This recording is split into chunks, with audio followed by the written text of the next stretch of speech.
So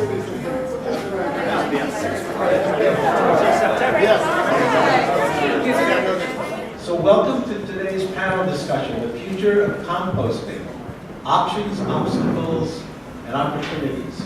More than ever before, organics in general, and composting in particular, are not only the new hot topics of the day, but ones that will engage us for many years to come.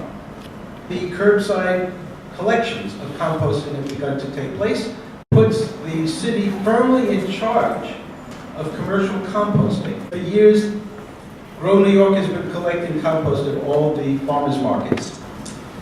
How will these programs and others coming down the pike affect the broad array of existing gardeners, gardens, and community composting sites around the city? And how will those programs impact our future? My name is Barbara, and some of you may just refer to me as that bucket woman. But I'm just delighted to have you all here this morning, and it's a particular delight for me to introduce the first panelist, who's Jean Bonatal.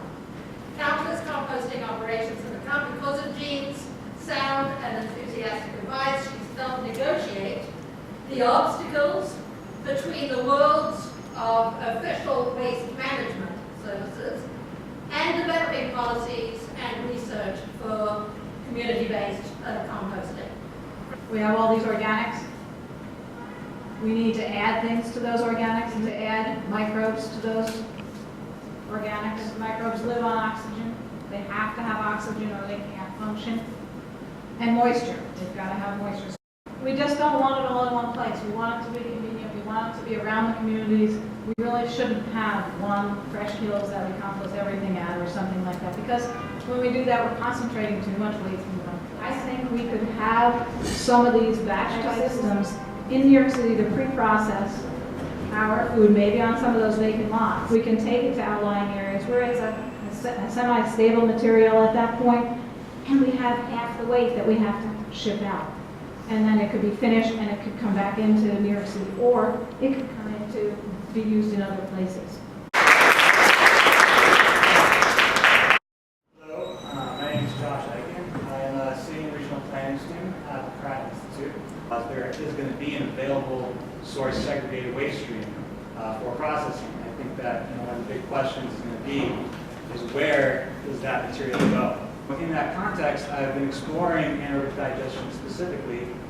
In that exploration, I came across a gentleman who's here today, David House, who is the author of the Complete Biogas Handbook and sort of I'll say it, a globally recognized expert on biogas and anaerobic digestion. Well, good morning, friends. I mentioned I've written this book. I was very interested in saving the world, and this book was part of that attempt. I established an organization called EarthMind. It's sustainagility.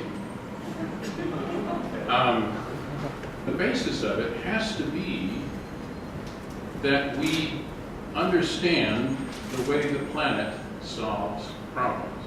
Our thinking, our culture, at a very basic level, is linear. Cultures that are going to be successful ecologically have to be circular. That's because power moves in circles. The earth is round. The sky is round. All the stars are round. And whatever it is that we're doing, if it's not ecologically based, it is going to fail. And my focus is the developing world. But biogas has been shown to have very powerful impacts on people. Recently, the World Health Organization revised its statistics on the number of people who die every year from smoke inhalation. In 50 years, the forest has receded. It's been turned into heat. What happens is the youngest girl, usually, is sent out, but she never has the time to become educated. And the mother is the first teacher of the children. If you have a mother who is ignorant, you're very likely to be ignorant yourself. And the ultimate solution to poverty, of course, is education. So energy poverty begins to equal intellectual poverty, which yields poverty, continuing poverty. My passion with biogas is to assist the poor. Biogas burns with a clean flame, so greater health. more time. Biogas provides excellent light. If you have a biogas digester in a village or for a family, that family, all of a sudden the dynamics of the family can change. These worms and the fertilizer can be sold, providing a new source of income, usually generated by one of the women in the family, which changes gender equity. My hope, my present hope, with regard to food waste and this biodiesel model, is that I've recently developed plans for a very low-cost 2 cubic meter digester. It will accept about 2 5-gallon buckets of material a day, and it'll produce maybe 4 cubic meters of biogas a day, which is enough to do cooking, heating, a number of other things. And I think a lot of people are going to be interested in that, particularly small restaurants. And if we can change the value of food waste, people will all of a sudden want this stuff, and it will be kept out of the landfills. Right? Okay. Christine is not only a pioneer and trailblazer in the world of composting in the city, she's also in the vanguard with her efforts to recapture and recycle electronic waste. She also receives the highest respect for being at the forefront of making composting and recycling an economically sustainable endeavor. Thank you, Tanya, for this introduction, and thank you for having me here at this panel. Our organization, the Lower East Side Ecology Center, was formed to have more recycling services in their neighborhood. And we basically created a public drop-off. It was a 24/7 drop-off in front of a community garden where people would bring all of these materials. Let's collect food scraps. People bring us their bottles and cans. Why not their banana peels and apple cores? So that's really was sort of the genesis of our program in 1990. We got really inspired and we said we need to also turn that a lot around and really show people like in a physical way what recycling can do for their quality of life. And that's really how we came to the conclusion to make a garden. Well, if you want to make a garden, you need soil. Composting was sort of the one thing that we put our money on. And so we got into a partnership with Union Square with the Green Market and started collecting food waste at Union Square in 1994. So that was the other obvious, plus of being at this market is to really get this idea about composting and to build awareness about composting here in the city. One of the challenges I would say for really the community-based composting movement as it is here in the city is to find new sites and just hang in there and be tenacious. Because if you know you're doing the right thing, it will happen. I think composting is a great opportunity to create jobs in the neighborhood. So thank you.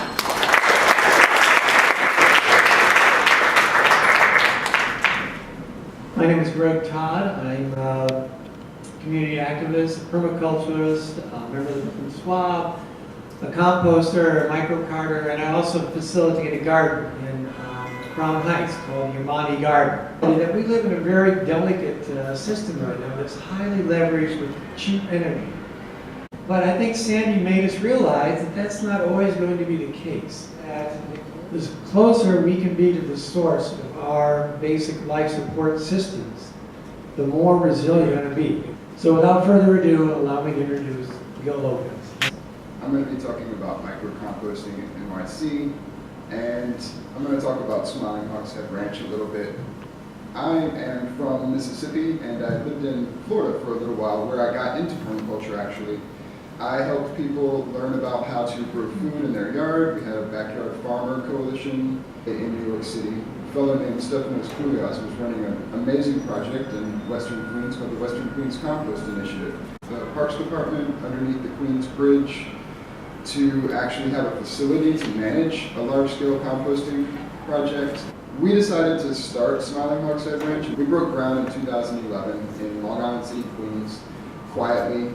We did this kind of under the auspices of what's known as a guerrilla garden, and we did not contact the property owners. And this is how things have to happen sometimes. In 2012, we were contacted by the MTA who owns the land. They want to let us continue doing what we're doing. We started getting more and more attention. About the same time, parallel, the Western Queens Compost Initiative was going through changes. It was being incorporated more fully into Build It Green.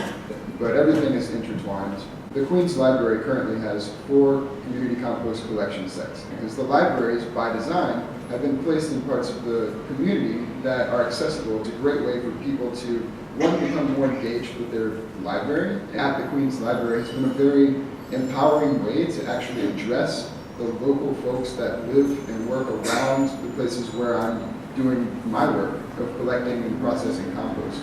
I see people on the street and I say, hey, we have a compost collection here right at the Queens Library every week. And they're like, really? I've been going down to the Union Square Green Market for a decade. It's really comical, but it shows the degree of passion that people have for this. I think it would be amazing to be able to work with the NTA and have commuter composting sites at stations. Another thing that I wanted to talk about was just the whole micro-composting bit. But carting itself is a big time and energy user. The thing about micro-carting is the processing. And everybody knows that traditional composting is a back-breaking endeavor. It's this constant thing of like using volunteers to get this thing done that has to be done. I mean, like, we have to do this. So, money. It's a really big issue. The city spends a lot of money carting trash away from the city. We're going to spend that money, and we're going to keep it local, and we're going to pay people for these green collar jobs that we're talking about.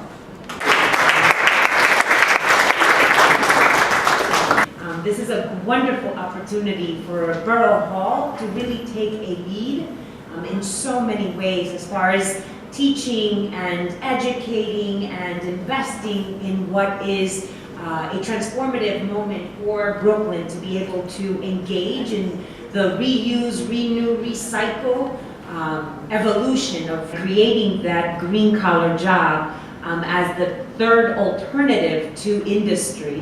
And when we talk about Brownsville at 22% unemployment, you're talking about a disconnect that can certainly provide us with opportunity when we talk about the green industry. And so composting is something that we want to see launched out of Borough Hall. And when each community within our 18 community boards are engaged, you're changing the whole borough. The question is, how do we implement it out there? With this great opportunity to be able to re-energize Brooklyn when it comes to talking trash. I'm really glad you touched on the financial aspect of everything, because I feel like that's one of the priorities for being here today, is just to explore the differences between what we're all doing here, but trying to find that overlap and that common interest of where we can go in the future. There's some space right now, while things are still developing, to get on board with some policy decisions.